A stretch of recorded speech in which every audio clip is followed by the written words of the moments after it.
Alright, here is the brake booster we're going to be removing. Let's start with this clip here. Go ahead and unclip it and get it out of the way. Before we start unhooking brake lines, make sure you have something to catch the fluid, or else you're going to make a huge mess. Next, go ahead and start disconnecting the brake lines. This Jeep is being stripped down for parts, so if you see some parts that are missing, don't worry about it. It doesn't affect what we're doing here today.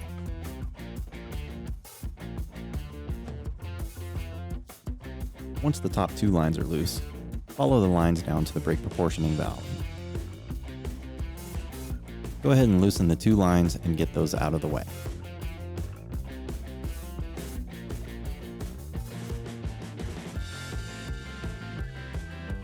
If you take off the cap, the fluid will drain a lot quicker.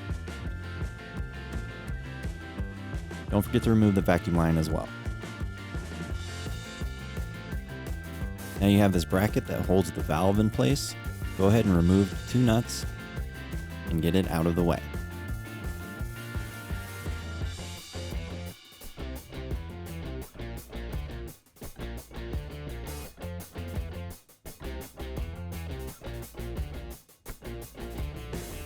Now onto the inside.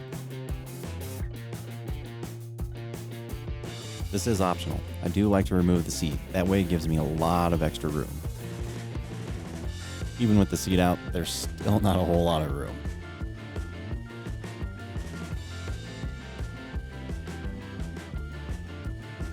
At the top of the brake pedal, you'll find a retaining clip. Here's a couple pictures of what the clip looks like. With your tool, pry up on the retaining clip. Once the clip is pried up, grab your pliers and pull on the other side and pull it out. Now just pry the brake pedal loose. Down to the 4 bolts that are holding the brake booster in.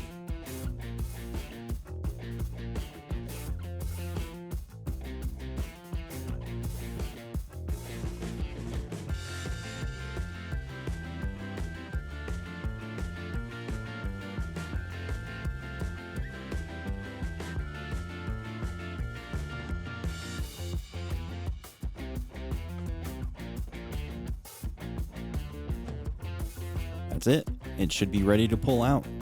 Just give it a wiggle and a jiggle and yank.